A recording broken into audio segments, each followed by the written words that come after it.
L'un des génies derrière Toy Story, c'est lui. Il a réalisé Monstres et compagnie, Là-haut, Vice Versa et Soul. Son nom, c'est Docter. Et aujourd'hui, c'est le boss de Pixar. Mais il y a 30 ans, il était co-scénariste et animateur du film qui a lancé le célèbre studio. It's a lot of work. Il nous raconte la folle histoire de Woody et Buzz. Well, Tin Toy was a short film that was done before I got there. So it was like, what was it, 87 or something, I think it came out?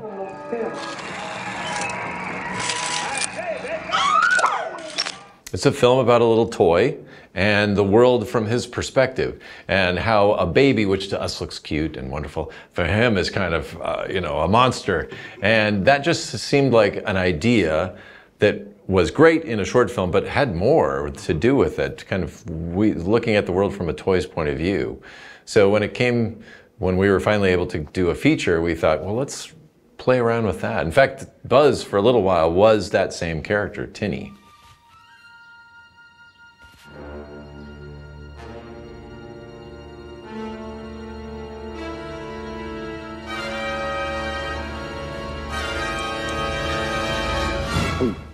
So to go from 8 to 12 minutes of footage to 120, well, in this case, it was around 96, I think, minutes, I don't remember.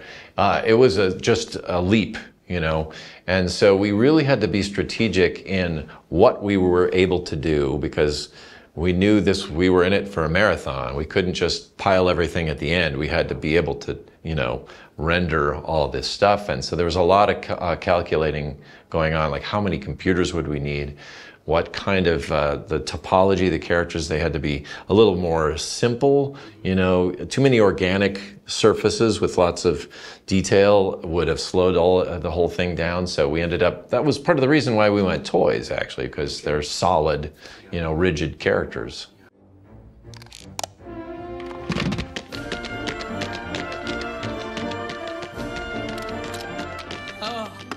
My initial thought was, what if the plastic part that holds them, makes them be able to stand up, just kind of followed along like a shadow?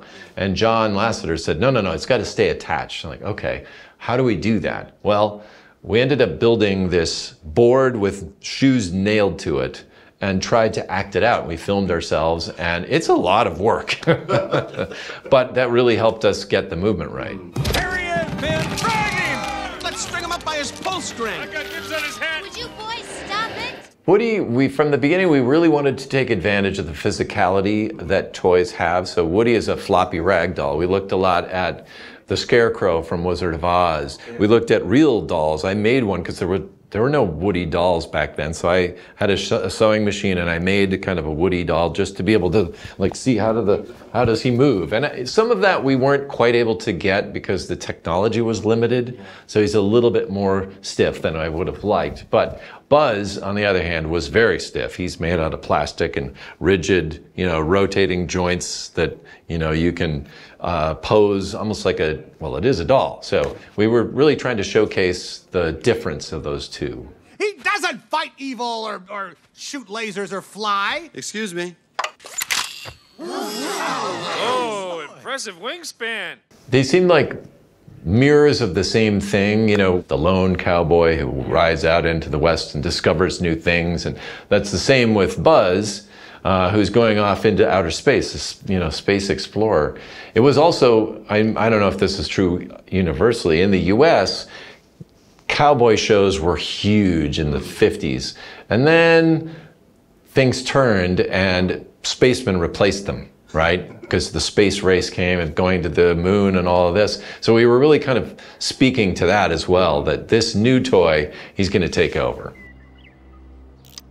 To infinity and beyond!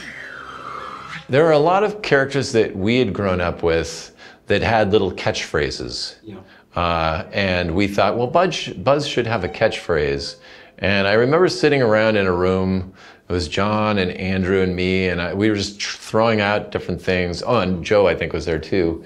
And someone said, to infinity, and I think I said, and beyond. And everyone kind of busted up because there is nothing beyond infinity. So it seemed really dumb and kind of funny. And so we thought it was just a funny joke. And then to see it kind of show up in the culture is weird.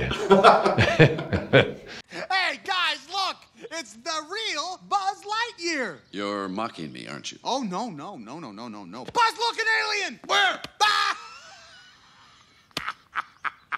A lot of the characters grew a lot as we got the voice talents in. Tom Hanks, Woody is kind of a jerk. You know, a lot of the things he does are not very likable, but Tom Hanks somehow, just because he's such a charismatic, nice guy, he made it palatable, you know. He has his jealous side. He says a lot of kind of mean things to Buzz. Buzz is pretty clueless. And we actually, in the first drafts of that, Andrew Stanton and I were thinking of him much more like a Dudley Do-Right kind of like, I'll save you, eager young space cadet, you know, that he was much more like kind of stiff and wooden. And Tim Allen played him more kind of with a swagger, like a space cop, you know, like, hey, come on over here, you know, little John Wayne maybe. And so all of that kind of went into the movie. You got a friend in me. All right. Yeah, you got a friend in me. Score! We knew this was not going to be a musical, but Disney recognized the power of music, how effective it is. So we thought, well, what if we did something kind of like The Graduate? It has music, it's not sung by the characters, you know, but it's written specifically for the movie. And we got Randy Newman. We were very lucky to get Randy because he is very emotional. His music is evocative and heartfelt, but he also has this wry, sarcastic tone to his lyrics, and so it didn't fall into schmaltz, you know.